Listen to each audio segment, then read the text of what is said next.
Boa tarde a todos. Meu nome é Lidé Araújo, sou egressa do programa de pós-graduação de Justiça Administrativa, membro do Garden, e estamos aqui para mais uma edição das nossas discussões, das nossas aulas do Garden. Dessa vez nós vamos tratar sobre violência contra a mulher, cenários e resistências. Para falar sobre esse tema, estamos recebendo a professora Cristiane Brandão Augusto, professora da UFRJ, também do PPG-JA, pós-doutora e coordenadora do grupo de pesquisas de estudos de violência de gênero e do Observatório Latino-Americano de Justiça em Feminicídio, e também autora do prefácio deste livro maravilhoso que eu estou lendo, Sutilezas do Patriarcado, e vale muito a pena dar uma lida, dar uma conferida. Professora, muito obrigada pela sua presença, e a palavra está com a senhora. Opa, obrigada pelo carinho, Linei. Esse daí foi uma grata surpresa. Tem alguns exemplares aqui também do meu ladinho, porque estou sempre falando nele. Foi um convite muito interessante que me foi feito e teve uma repercussão absurda esse livro, assim, a ponto de esgotar rapidinho a primeira edição. Então, fico feliz, assim, que essa oportunidade de escrita, né, de comunicação sobre a história breve dos movimentos, vou botar aqui no plural, dos movimentos feministas no Brasil. Eu digo breve porque eu estou tratando da época da ditadura militar para cá, né? Que essa história chegue, então, em mãos, né, tanto aqui no Brasil, mas lá no norte, lá no Amazonas, mas também fora, né? Fizemos o lançamento desse livro também fora do Brasil e foi uma boa receptividade. Mas agradeço também ao professor Carlos pelo convite, né, sempre admirando o trabalho do Garden e querendo participar, e agora finalmente a gente conseguiu, né, esse espaço aqui para falar um pouquinho, então, sobre as violências, as diversas violências, né, contra as mulheres. É por isso também, tal como os movimentos feministas, a gente coloca as violências aqui no plural, né? E agradeço o interesse e a participação de todas e todos que estão aqui, deixando à vontade para que a gente possa interagir e sempre que as perguntas vierem, né, serão muito bem-vindas. Então, eu queria começar até pegando um pouco do gancho do que você falou, Linei, sobre esse prefácio, né, explicando como é que foi essa trajetória do movimento feminista, dos movimentos feministas aqui no Brasil, na ditadura militar, né, nesse contexto de final de ditadura militar, especialmente com a projeção da Melinha Telles, né, uma grande feminista, de tantas outras, claro, mas a Melinha Telles, vou até mostrar o livro também, outra propaganda, mas o livro que nós fizemos em homenagem, ou nos dizeres dela, em femenagem aos 80 anos, né, dela, que foi no ano passado. Então, uma obra organizada por mim, pela professora Mariana Trota, que ela é da UFRJ também, com coletâneas de textos. Mas tivemos, então, nesse momento, né, uma luta, uma resistência muito intensa, inclusive para ou pela anistia, né? A Melinha foi uma das pessoas relevantes aí nesse processo, né? Mas também tantas outras mulheres feministas que atuaram nesse enfrentamento à ditadura empresarial militar aqui no Brasil, né? E logo depois, então, aliás, em 75, né, a declaração da ONU do Ano da Mulher, do Ano Internacional da Mulher, que se estendeu depois para a década da mulher. Então, nós tivemos aí de 75 a 85, né, esse momento muito simbólico e que, para a luta das mulheres aqui no Brasil, foi também de reforço, inclusive, né, de apoio internacional, de reconhecimento, portanto, desse movimento, desse caminhar das mulheres, né, que vinham, de certa forma, se articulando historicamente, mas não com tanto respaldo, não com tanta projeção, né?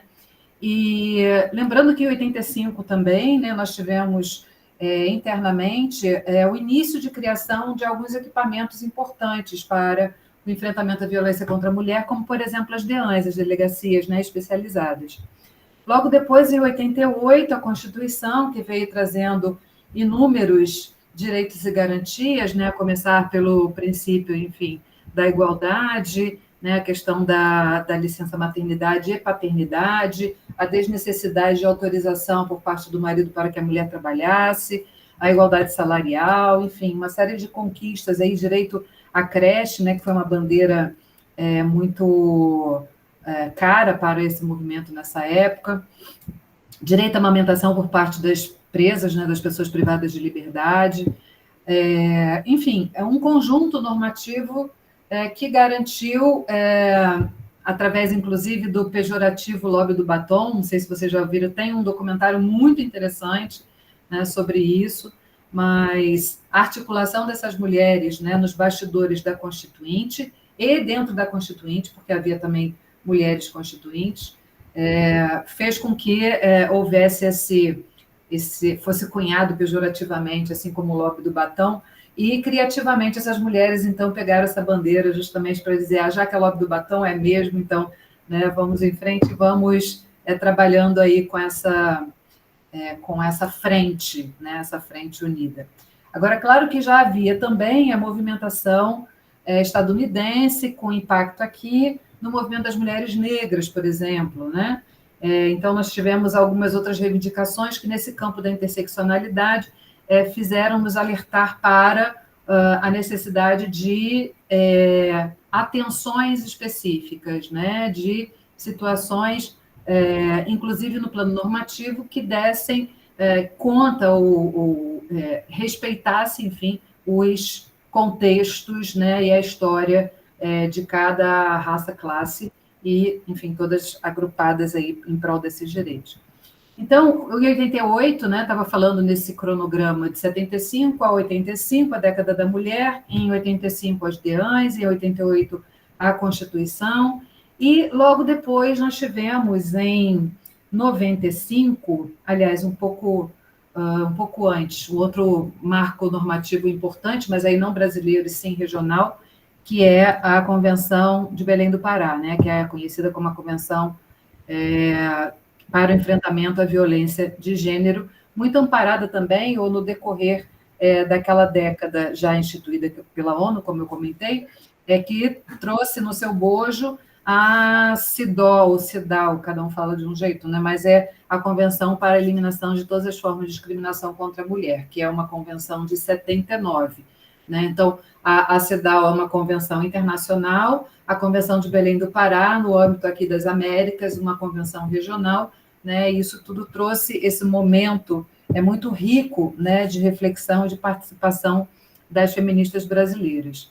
E aí, em 95, vejam que nesse caminhar, né, nós vínhamos num crescente de conquistas, mas em 95 nós tivemos também, por força de mandamento constitucional, a criação da Lei 9.099, que é a Lei dos Juizados Especiais Cíveis e Criminais.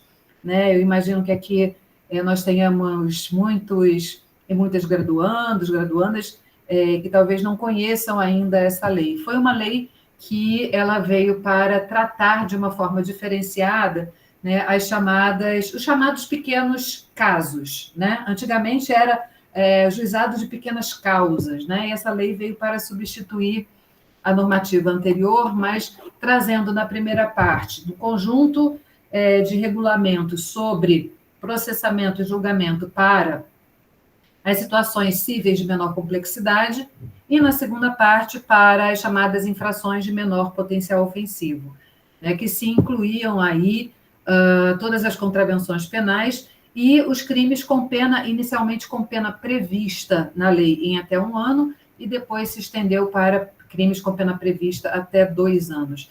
E, nesse sentido, houve a incorporação por essa lei, né, dos casos que eram mais registrados no âmbito da violência doméstica e familiar contra a mulher. Né? E esses casos versavam sobre ameaça e lesão corporal leve. Né? Então, esses 2 crimes, eles tinham pena que acabavam traduzindo essas infrações como de menor potencial ofensivo. Isso significa dizer que o tratamento penal dispensado visava ao não encarceramento.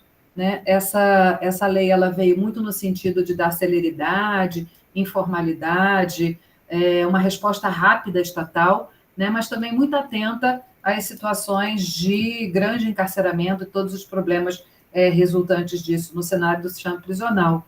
Então, a ideia era de, para essas pequenas infrações, haver medidas despenalizadoras, né? Esse foi o termo, medidas despenalizadoras que, portanto, visavam a incidência, à transação, ao acordo que não aplicasse pena privativa de liberdade.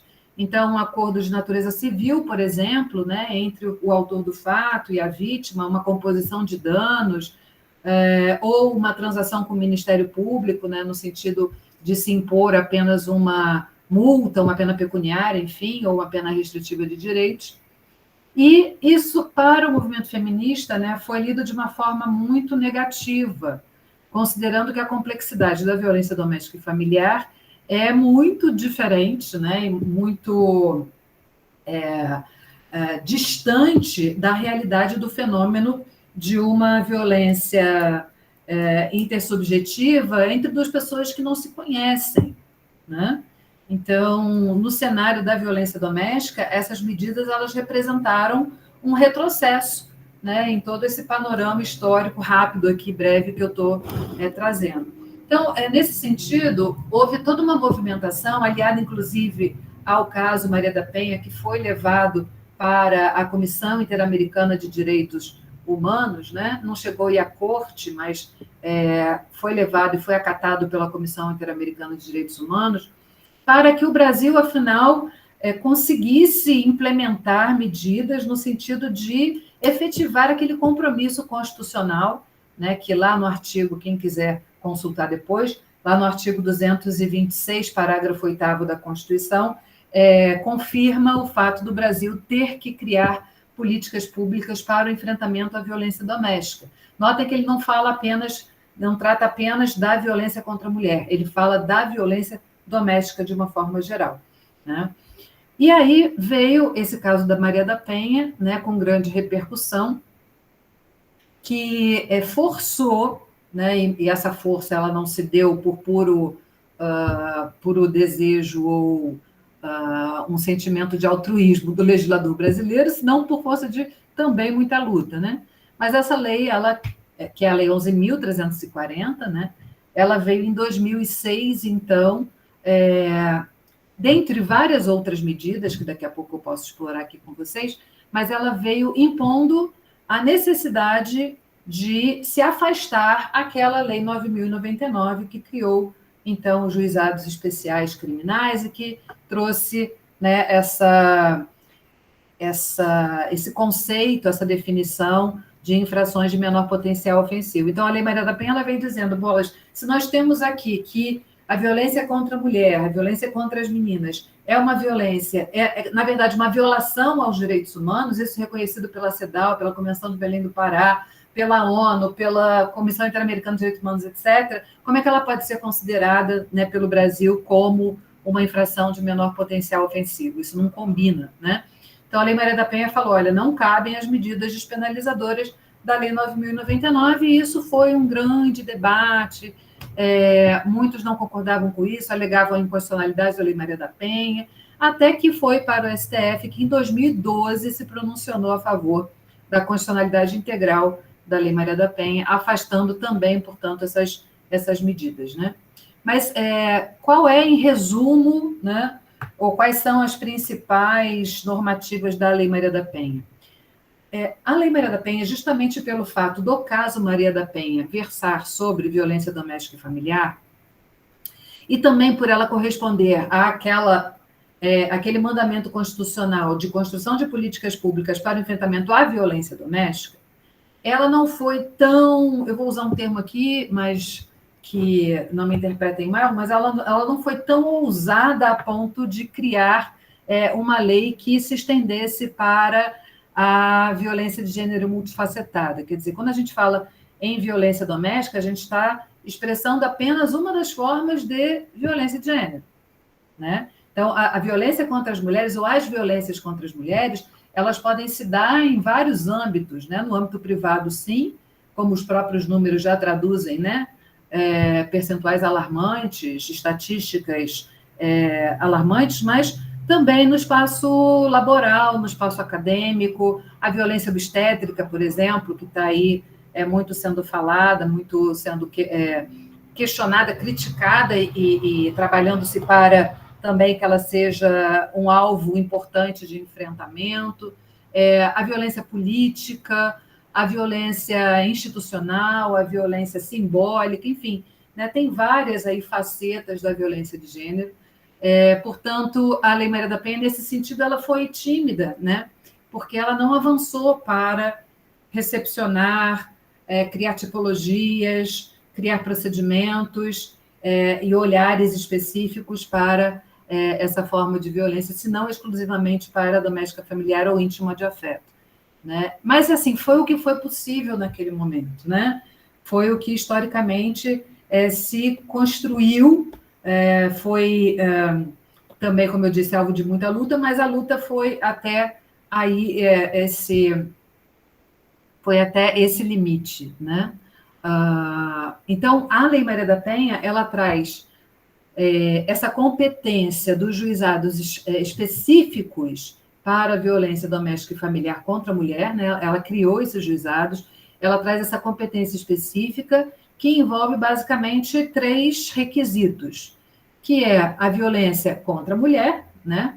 Essa lei ela não pode ser estendida para homens, embora nós tenhamos uma ou outra decisão, mas são decisões excepcionais, né? São decisões que não refletem a verdadeira proposta política da Lei Maria da Penha, mas ela foi criada na proteção da mulher e no enfrentamento a essas formas de violência. Então, ela traz que tem que ser contra a mulher, que tem que ser numa dessas situações doméstica, familiar ou íntima de afeto, e ainda que finda, tá? Então pode ser o ex-companheiro, o ex-namorado, e independentemente de coabitação, e baseada no gênero, né? O que também traz aí uma certa divergência do que significaria isso, baseada no gênero. Por exemplo, se trata de uma violência contra uma pessoa idosa, seria necessariamente uma violência contra uma mulher baseada no gênero, né? Se é uma violência contra a criança, enfim, tem aí um debate grande também sobre qual é o sentido, o significado dessa expressão. Mas, nesses casos, então, se tem os juizados próprios, né, da violência doméstica. E se tem também as chamadas medidas protetivas de urgência. Então, essas medidas protetivas, como o próprio nome diz, né, para uma concessão imediata em caso da mulher se encontrar em risco, seja com relação à sua integridade física, à sua saúde, né, à sua liberdade, ou até mesmo à sua própria vida. Então, essas medidas protetivas, tem lá vários artigos na Lei Maria da Penha, mas as mais recorrentes, pelo menos aqui no estado do Rio de Janeiro, são a proibição de aproximação, né, afastamento de lar e proibição de contato por qualquer meio, né? Então, essas medidas protetivas também representaram uma inovação, né, e embora ela seja um papel, né, não se tem um policial na cola de cada mulher com medida protetiva, né, eu acho que nem seria esse o resultado mais interessante, mas ela é representativa, assim, de um grande ganho, inclusive para aqueles que têm como referência a criminologia crítica, né? Bom, isso em 2006, portanto, e aí quase 10 anos depois, então só em 2015, que o Brasil traz a lei do feminicídio, né? Mais uma vez, por força de toda uma movimentação, especialmente no cenário latino-americano. A primeira lei que tipificou o feminicídio aqui nas Américas foi na Costa Rica em 2007, né? E o Brasil foi um dos últimos, né? Então foi só em 2015.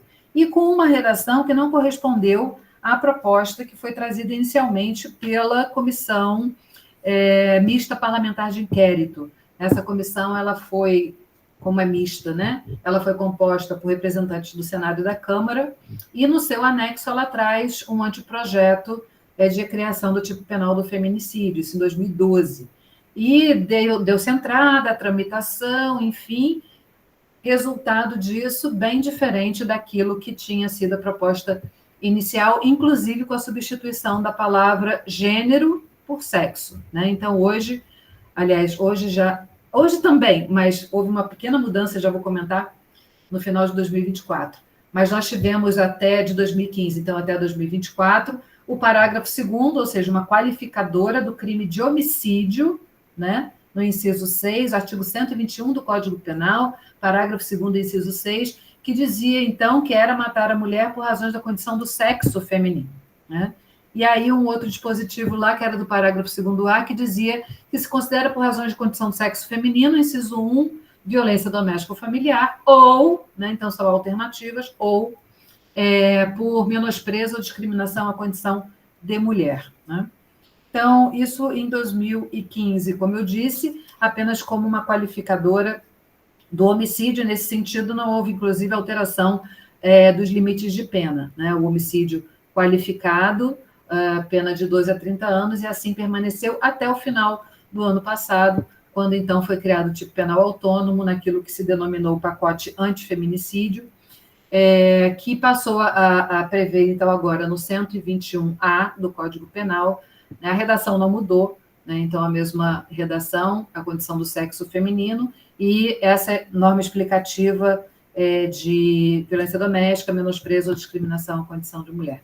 Mas a pena aumentou, né? Hoje nós temos a pena mais alta do Código Penal. Não estou aqui defendendo, né? Não acho que isso seja algo positivo, acho que tem toda uma crítica a ser feita a isso também. Mas a pena hoje é de 20 a 40 anos, né? E a pena que de 40 anos que acabou correspondendo àquela alteração lá de 2019 do pacote anticrime, que foi trazido pelo Moro no governo Bolsonaro, né? Que prevê a extensão da possibilidade de execução da pena privativa de liberdade de 30 para 40 anos, né? Então, a limitação não de aplicação de pena, mas de execução de pena. 30 anos passou para 40 e, consequentemente, isso se refletiu na possibilidade, então, do legislador passar a cominar pena máxima de até 40 anos, e, por isso, o feminicídio vem, né, com essa pena alterada. Então, isso, sim, muito rapidamente, um panorama geral da legislação, né, um pouquinho do movimento feminista. Tem várias questões jurídicas também que a gente pode aprofundar e abordar sobre essa questão do feminicídio. E dizer também que ano passado, mas implementado efetivamente esse ano, foi criado aqui no Rio de Janeiro o Observatório do Feminicídio, né? Eu coordeno o Observatório Latino-Americano de Justiça em Feminicídio e agora passei também a coordenar, lá no Colégio Brasileiro de Altos Estudos da UFRJ, o Observatório do Feminicídio do Rio de Janeiro. Foi um grande desafio, né? Porque o Rio de Janeiro ele se apresenta no Brasil como 5º lugar, embora se tenha muita subnotificação ainda, né? A gente pensa que o crime de feminicídio, por ser um crime de ação penal pública incondicionada, por se ter ali, né, uma pessoa, enfim, um corpo, uma pessoa morta, que isso inevitavelmente vai desencadear inquérito, processo. Sim, muitas vezes sim, mas o olhar do sistema de justiça para essa morte nem sempre corresponde àquilo que o movimento feminista entende como sendo feminicídio, né? E aí, depois de pesquisar, vem pesquisando desde 2016 os casos em tramitação nos tribunais do Brasil inteiro, né? Do Brasil, começou timidamente com o Rio de Janeiro, mas se estendeu para a análise dos casos na jurisprudência de todos os tribunais do Brasil. Nós entendemos que o olhar do sistema de justiça é um olhar muito reducionista, no sentido de ver o feminicídio quando reúne 4 elementos. A gente cunhou de a lógica dos 4 elementos, né? Que significa, então, uma relação íntima, uma relação heteroafetiva, um feminicídio praticado por um homem cis contra uma mulher cis, né? Então, se tem esses 4 elementos, é reconhecido como feminicídio. Se não tem, muito provavelmente vai ser identificado como um homicídio, né? Trazendo aí uma grande subnotificação. Então, assim, deixando evidente que a minha questão não é a aplicação da pena maior, não é isso, mas sim trabalhar no campo das políticas públicas, né? E aí, só para fechar essa primeira fala, nós tivemos em 2015, ou seja, colhendo dados anteriores aos casos de feminicídio propriamente dito, porque foram anteriores à Lei 13.104, que criou o feminicídio, o mapa da violência, né, que levou em consideração, então, mortes violentas de mulheres. Então, mortes violentas de mulheres no ano de 2014 e numa sequência histórica aí para anos anteriores, o Brasil ficou em 5º lugar no mundo em casos de mortes violentas de mulheres, tendo um feminicídio a cada 1h30. Feminicídio não, porque não existia o tipo penal, mas uma morte a cada 1h30, ou seja, eram 13 casos por dia, né? E aí, a partir da criação do tipo penal, com também esse olhar do sistema penal, né, para o fenômeno e a identificação ou interpretação daquela morte como sendo feminicídio ou não, caiu, aspas, para 7 feminicídios por dia. Né? Caiu, imagina, em épocas de governos depois fascistas e antidemocráticos que acabaram reduzindo ainda mais o orçamento para a construção de políticas públicas para o enfrentamento a essa e outras, né, formas de violência contra a mulher. Aqui no estado do Rio de Janeiro, por exemplo, teve um ano que o governador destinou R$5.000, né, para o enfrentamento à violência. Acaba sendo essa representação, né, de que caiu o número, um dado positivo para eles, né? A gente não precisa investir tanto, porque o que a gente já está investindo é satisfatório, está alcançando resultados positivos, e que a gente sabe que não é bem assim. Bom, a gente se empolga falando sobre o tema que a gente estuda, e quando a gente vê, já tem, sei lá, 20 minutos, 25 minutos. Deixo aqui essas provocações para a gente debater.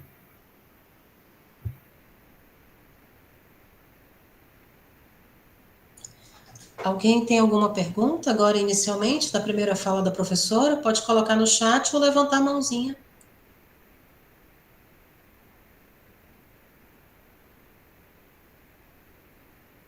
Oi, vocês estão me ouvindo agora?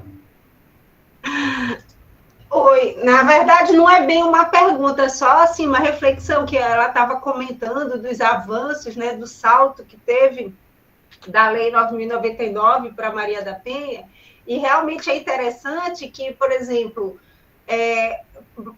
no caso de violência doméstica, condenar o agressor a pagar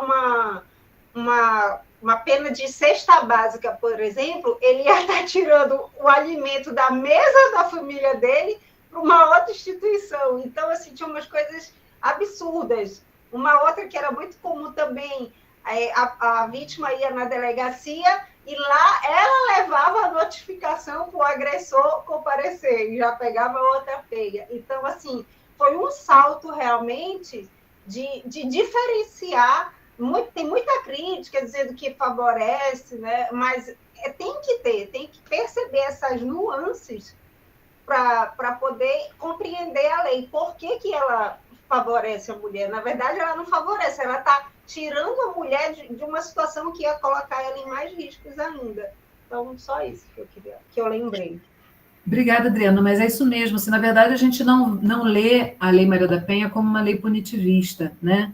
Teve muito esse discurso, ainda tem, a Lei Maria da Penha punitivista, que agora vai todo mundo preso. Não é isso, né? Ela afastou, de fato, as medidas penalizadoras, mas isso não significa que, inevitavelmente, haverá, né, uma imposição de pena privativa, mas não é nem esse o ponto. Assim, a Lei Maria da Penha, na verdade, ela foi muito bem pensada, muito bem construída por pessoas especialistas no tema, houve muita participação dos movimentos feministas, né, tanto que ela hoje é considerada uma lei exemplar internacionalmente, mas ela visa a uma vida livre de violência, né? Isso, inclusive, trabalhando no campo das masculinidades hegemônicas. Então, por exemplo, ela prevê a possibilidade dos grupos reflexivos para homens autores de violência, né? Então, existem espaços, né, para o debate sobre a violência doméstica e afastar essa naturalização, né? A Linei estava falando logo no início sobre a naturalização de diversas formas de violência, e quando o Linei fala da violência sexual, no Brasil, o maior número de estupro, eu não sei se vocês sabem disso, mas o maior número de estupros é de estupro de vulnerável, né, em torno de 60% a 70% é de estupro de vulnerável, significa de vítimas menores de 14 anos, ou pessoas, né, com alguma deficiência mental, ou que por algum outro motivo não consegue oferecer resistência. E dentro dessas desses casos de estupro de vulnerável, a maioria praticado por pessoas conhecidas das vítimas, né? E a maioria, e eu estou falando de um número para mais de 90%, de meninas. Ou seja, o estupro de vulnerável ele tem marcadores, né? Então, não dá para se olhar para esse fenômeno distanciado de também de todos os construtos de toda a literatura de gênero.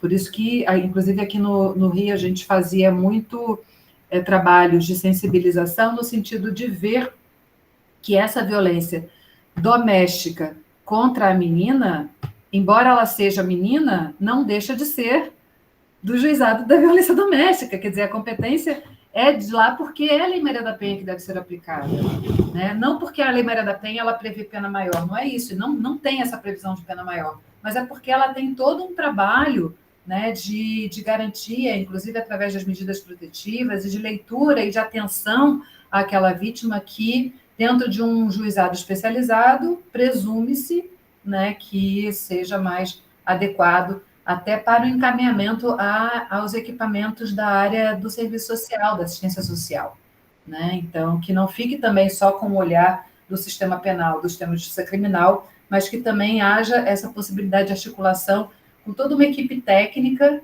que é obrigatória dentro dos juizados, né? E que tem esta composta por pessoas da assistência social e da psicologia. Ney, por favor. Vou ler o chat.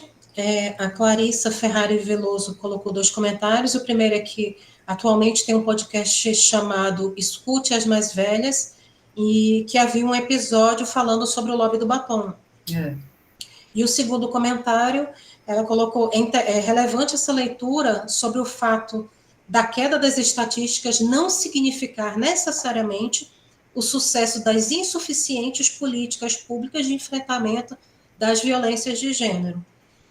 Uhum. E pegando um pouquinho o gancho, gostaria de pedir seu comentário sobre 2 situações. A primeira é que, no prefácio do livro, que eu mostrei no início, das sutilezas do patriarcado, você trouxe um conceito que eu não conhecia, que é violência feminicida, né? É um termo que não é muito comum. Queria que você falasse um pouquinho disso, e também, já que a gente está reforçando tanto a legislação da Maria da Penha, se você soube da pós-verdade, né, da era da pós-verdade, do documentário que fizeram com o ex-marido da Maria da Penha, dando a versão dele dos fatos.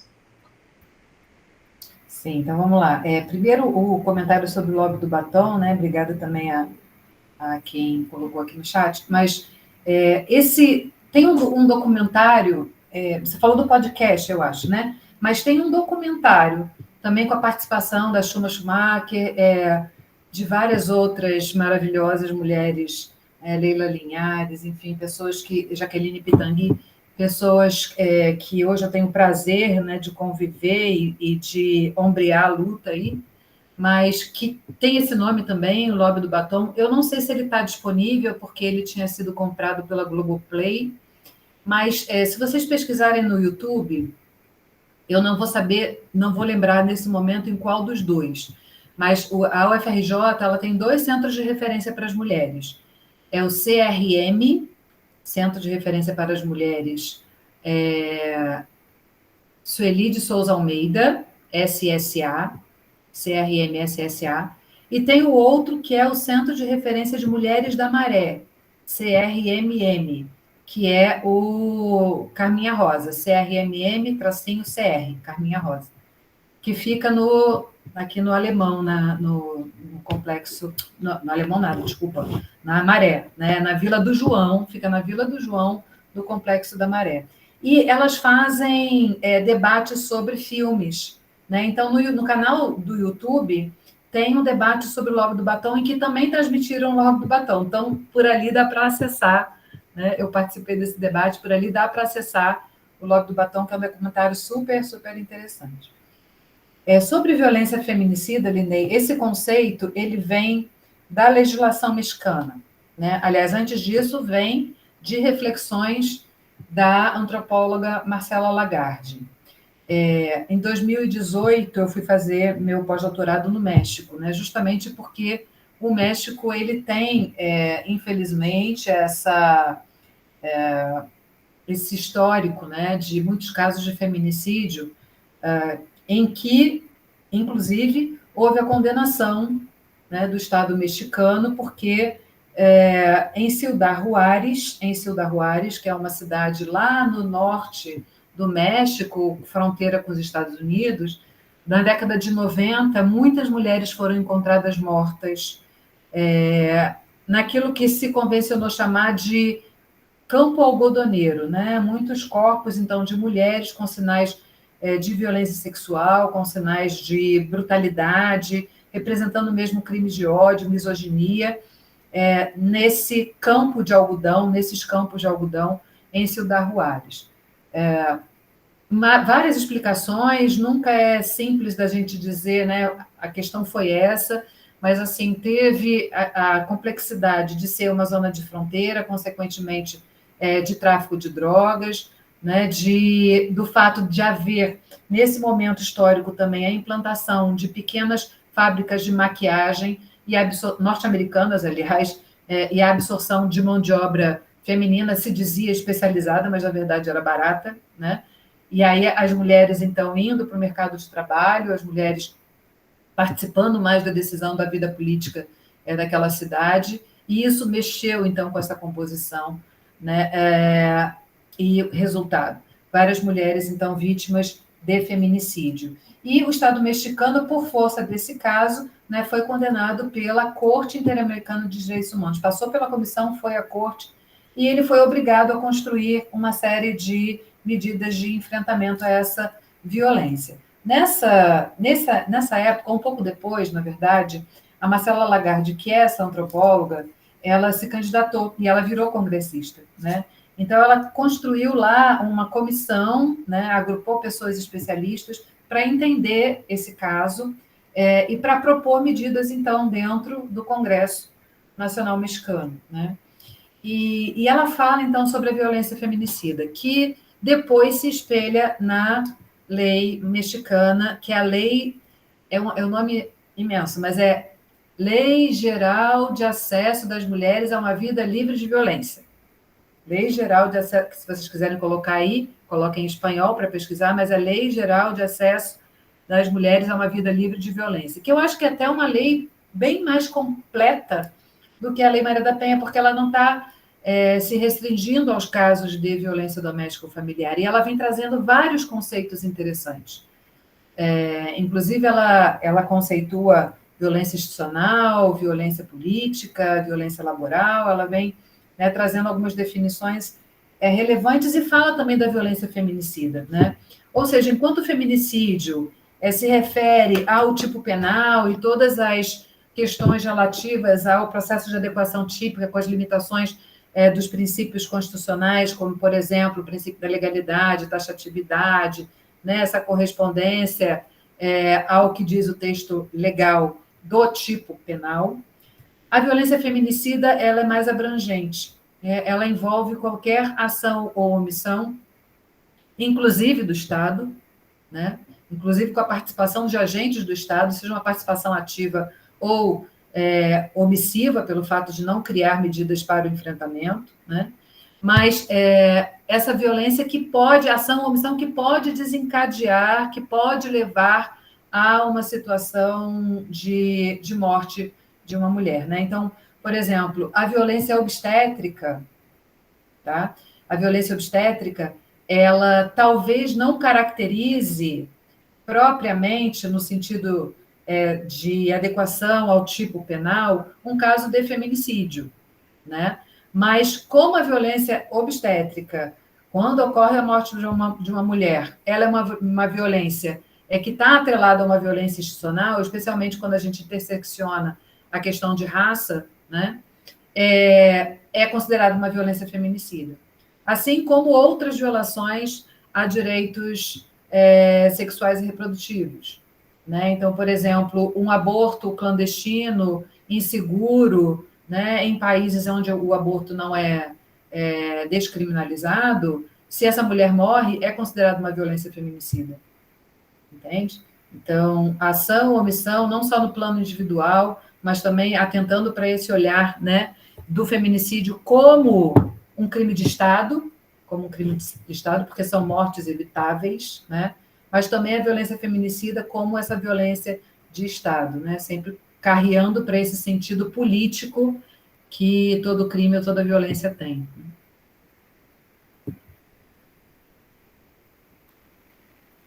Não sei se faltou alguma questão. Sobre a questão do marido da Maria da Penha. Não conheço. Tem um documentário que fizeram sobre o lado dele da história, né? E nada mais é do que uma pós-verdade, né? Mas isso foi engendrado por extrema-direita, né, no Brasil, e levando sempre a coisa para um outro lado. Então, não tem sido fácil. Não, ainda mais se a gente atenta para a violência na internet, né?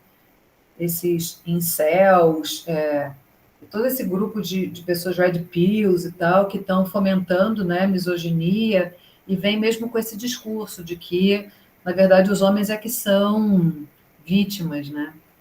Tem esse seriado, acho que é Adolescência, né, que traz um pouco essa reflexão também. Carlos. Oi, boa tarde, né? Queria primeiro, né, parabenizar pela exposição e pelo diálogo, né, que a gente está tendo aqui, muito, muito proveitoso. E enquanto você falava, Cristiane, eu pensava que essa trajetória, né, que você fez nesse arco histórico é um arco histórico assim muito de uma evolução, pelo menos do ponto de vista institucional. A gente saiu de uma situação que era pior, né, e a gente foi construindo algumas políticas públicas que foram melhorando em vários aspectos a situação da mulher. Eu sou professor de primeiro período, eu sempre falo com os meus alunos, sempre que eu me lembro, que aqui na UF a gente tem um gravado em bronze, né, um dos aspectos da evolução da condição da mulher, né, em virtude das suas lutas, que são essas placas de formatura que a gente vê dos anos 40 e 50. Às vezes, algumas delas têm 200 nomes e não tem nenhuma mulher, ou tem uma ou duas mulheres, e a gente olha a sala de aula hoje do ensino superior, já faz pelo menos uns 20 anos, as mulheres estão ali em grande número, eu acredito que até sendo a maioria, pelo menos no curso de Direito. E a nossa geração, inclusive a minha geração, eu tenho 53 anos, a gente, às vezes, eu penso assim que às vezes a gente pode se acomodar um pouco nessa ideia de que parece que é uma evolução natural, né? E, na verdade, é o resultado assim, de lutas muito sofridas, né? Muito intensas. E eu queria ouvir a tua visão, né, sobre possibilidades de retrocesso que eventualmente estão no horizonte. Porque nessa trajetória parece que a gente só caminha para frente, pelo menos do ponto de vista institucional, com uma realidade ainda social cheia de problemas, né, proporcional ao país que a gente vive, com uma desigualdade social imensa ainda, né, apesar de também termos superado em alguns aspectos, né, essa dificuldade, mas ainda continuamos campeões de desigualdade social. E a gente vê que essa ascensão recente da extrema-direita no Brasil, no mundo, né, ela pode trazer também algumas ameaças de retrocesso, né? Eu queria ver aí com você todo esse tema, né? Quais são as ameaças de retrocesso que você vê que estão eventualmente no radar, né, de quem está mapeando esse processo, né? Eu me recordei do ano passado daquele projeto de lei 1904, que queria, eu acho que era de um deputado que era pastor também, ele foi o proponente desse projeto de lei, que queria equiparar o aborto a crime de homicídio quando realizado depois de 22 semanas de gestação, né? Foi algo assim que também causou um assombro muito grande, mas que houve uma mobilização popular intensa, né, no sentido de repelir, né? E as pessoas defensoras dos direitos das mulheres, né, conseguiram criar rapidamente uma imagem, né, que era uma imagem que comunicou fácil, né, que é a obrigatoriedade de uma mulher estuprada ter que ter o filho, né, do estuprador, né, e ela eventualmente ser presa e o estuprador não. Então, naquele momento conseguiu se reverter, né. Mas, assim, que outras ameaças a gente tem no horizonte, né, dessas conquistas tão importantes aí? O que pode, eventualmente, ter um retrocesso se mudar a conjuntura política em um determinado momento aí no nosso país e no... Sim, obrigada, então, Carlos, pela pergunta.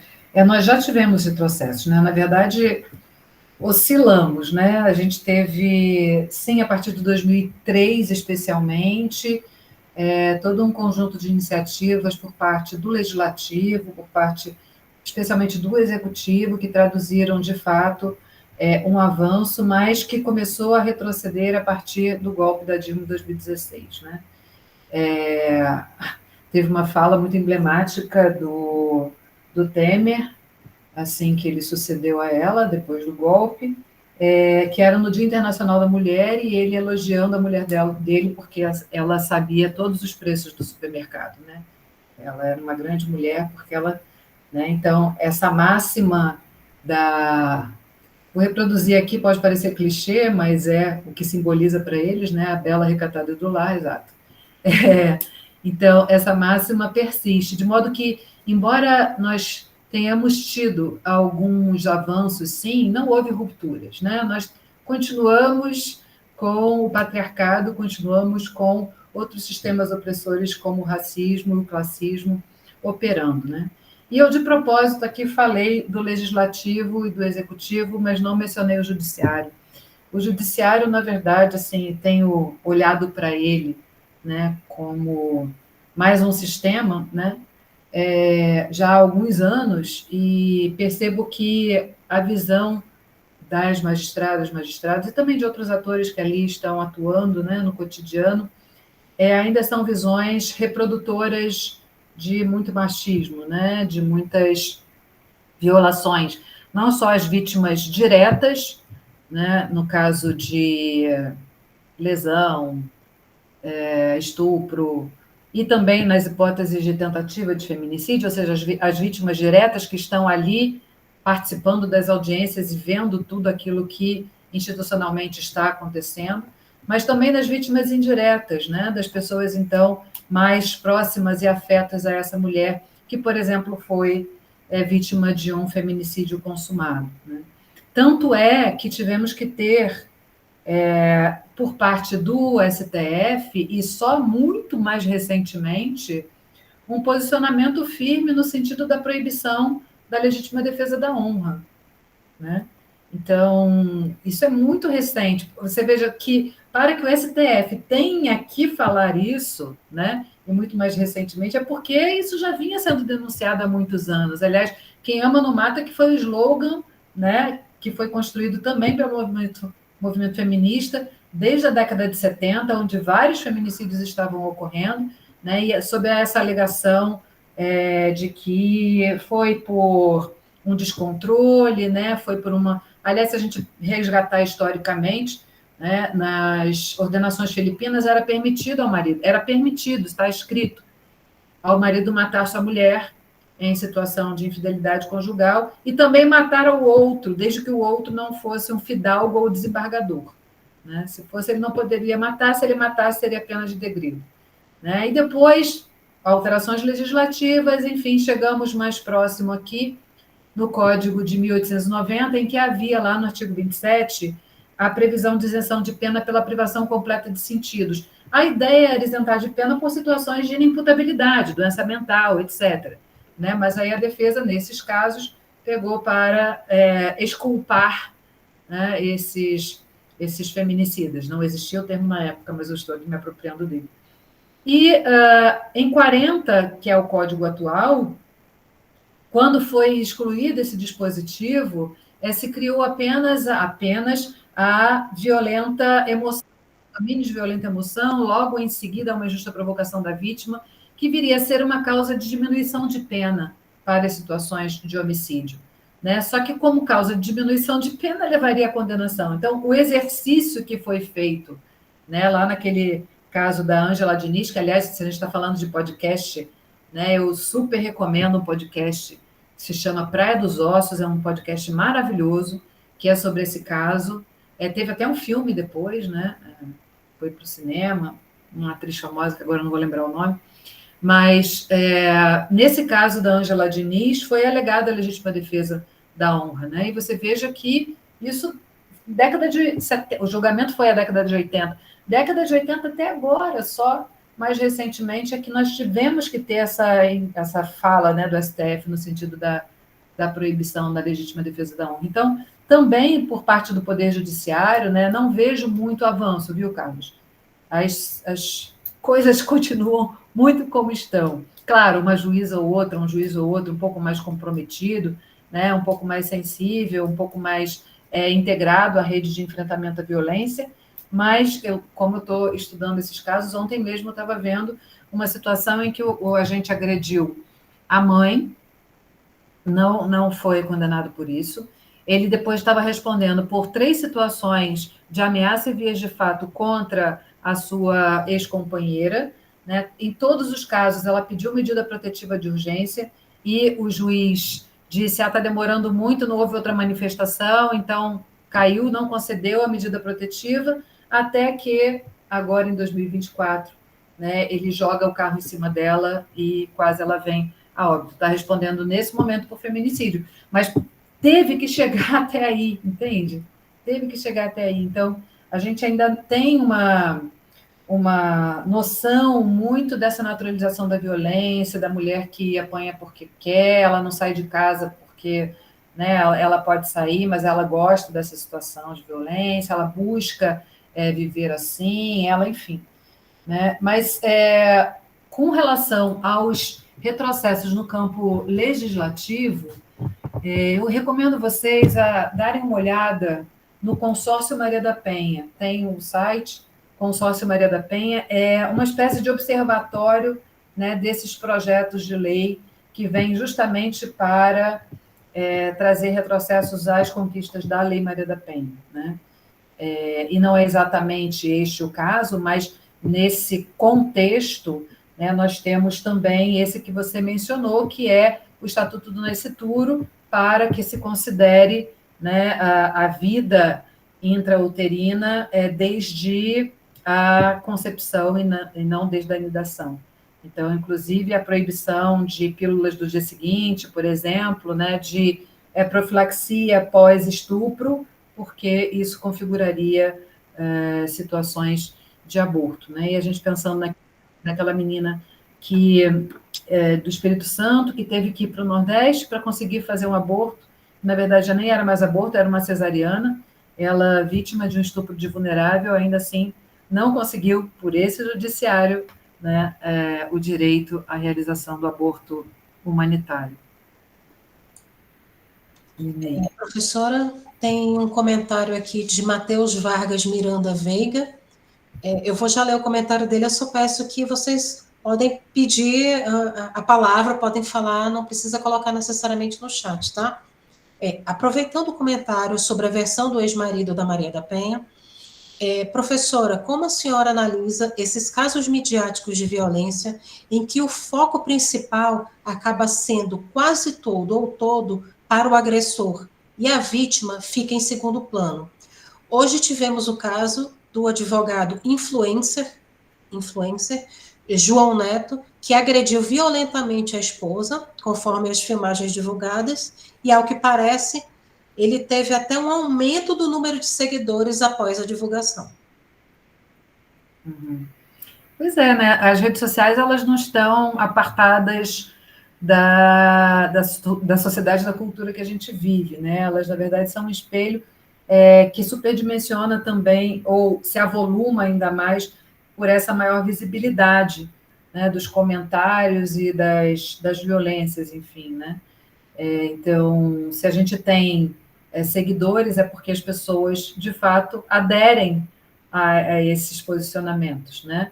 Então, como eu estava comentando com o Carlos, assim, embora a gente tenha tido avanços e retrocessos, não houve rupturas, né? Continuamos vivendo sob esse paradigma e essa opressão do patriarcado e de outras formas, né, de submissão das pessoas negras, das pessoas vulnerabilizadas pelo contexto socioeconômico, das pessoas, enfim, indígenas, das pessoas, né, que estão aí historicamente já segregadas, né? Inclusive das pessoas LGBTQIA+, vocês veem o quanto também de projeto de lei das mulheres trabalhadoras do sexo, né? Tá havendo uma grande movimentação aqui num projeto de lei do Kim Kataguiri, né? No sentido de entender que se tiver praticando não, se tiver realizando o seu ofício, né, o seu trabalho de prostituição nas ruas, serão criminalizadas, né? E de fato, assim, a prostituição, por exemplo, ela não é um crime, mas tudo que gira em torno da prostituição né? E nós trabalhamos muito próximo a mulheres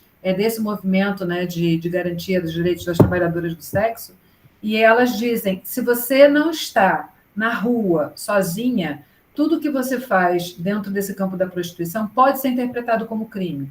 Né? Por exemplo, se você está em casa, dividindo uma casa com uma mulher em que cada um está exercendo o seu ofício num determinado espaço, isso pode ser considerado casa de prostituição, e é crime. Se você está junto com uma outra pessoa, né, pode ser considerado exploração, a prostituição, enfim, inúmeras condutas que ao redor acabam sendo consideradas condutas criminosas, e por isso elas são empurradas para a rua para trabalharem sozinhas e completamente em situação de risco. Daí eu pego um caso em que ela vem cobrar do cliente, que o cliente não pagou, ela vai cobrar do cliente, o cliente a espanca. Ela entra com pedido de medida protetiva, inclusive porque ele passou a persegui-la, ia para o local de trabalho dela e ficava acompanhando, dizendo que ia matá-la, etc.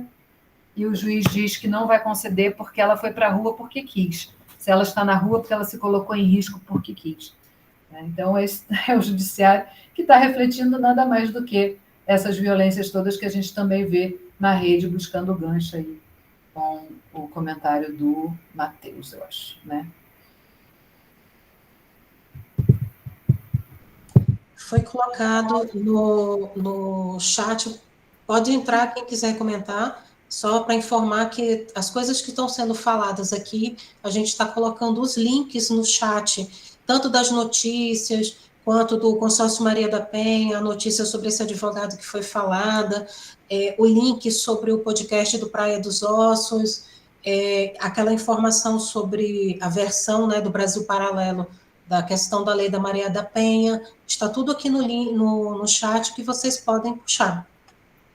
Se alguém tiver um comentário, levante a mãozinha e vamos lá. Aproveito para fazer mais uma propaganda. Você já fez de um livro, eu fiz do outro, né? E assim a gente vai, mas em 2013, Linei, eu fiz uma pesquisa para o IPEA e para o Ministério da Justiça, em que nós mapeamos os juizados da violência doméstica nas 5 regiões do país, né? Especialmente atentando para a assessoria jurídica, assistência judiciária para a vítima, que seria um papel realizado pela Defensoria Pública, né? Mas esse trabalho resultou num relatório, né, que está disponível no portal Pensando Direito, que é o portal do IPEA, o volume 51, e agora eu não sei se é 51 ou 52, um desses, mas está lá no portal Pensando Direito, e algum tempo depois eu tive a possibilidade, a sorte, na verdade, de conhecer, né, um cineasta que topou fazer um documentário. Esse documentário, então, sobre os juizados da violência doméstica, ele está disponível gratuitamente também no YouTube. Então, se você puser aí o link do juizados.doc, foi esse documentário, então, realizado em 2013 por mim e pelo José Eduardo Azevedo.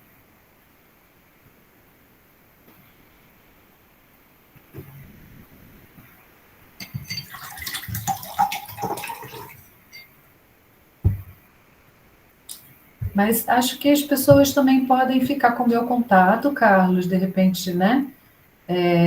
Terem muito prazer em disponibilizar textos, né? Outros links de outras informações ou veículos que sejam interessantes aqui para a temática. Deixar, então, meu e-mail aqui à disposição. Isso mesmo, Linei, ODC não, é doc. Gisates.doc. Mas deixo o meu e-mail lá da UFRJ, dizer que no segundo semestre de agora 2025, nós vamos abrir uma disciplina, né, voltada para as violências contra as mulheres. Na verdade, ela se chama Mulheres, Justiça e Direitos Humanos, que será uma disciplina em conjunto, dada em conjunto, no PPDH, Programa de Políticas Públicas em Direitos Humanos, da UFRJ, e no PPGJA, da UF, né, que com muito prazer faço parte agora. Se ninguém tiver nenhuma pergunta, a gente já pode ir encerrando. A professora Cristiane colocou o e-mail dela à disposição às pessoas que estão aqui presentes, né? Se não tiver nenhuma pergunta, gostaríamos muito de agradecer a sua participação, professora Cristiane. É sempre esclarecedor e é impressionante como é um tema que, quanto mais você puxa, mais assunto tem, mais subdivisões tem, mais interseccionalidades tem. Então, fica sempre aquele convite aberto ao seu retorno, né, para conversar sobre esse mundo que é a violência doméstica. E é isso. Muito obrigada a todos, a participação de todos. Tenham uma maravilhosa tarde e é isso aí. Sua despedida, professora. Não, também agradeço imensamente, foi uma tarde muito gostosa, prazerosa aqui com vocês, e tenho a felicidade de compartilhar esse espaço, né, de reflexão, de debate sobre um tema que precisa ser mais visibilizado, que precisa ser tratado com mais seriedade, realmente. Agradeço a você, Linei, pela mediação, e ao Carlos pelo convite, e a todos que estão aqui. Muito obrigada a todos, vamos ter uma boa tarde. Até logo.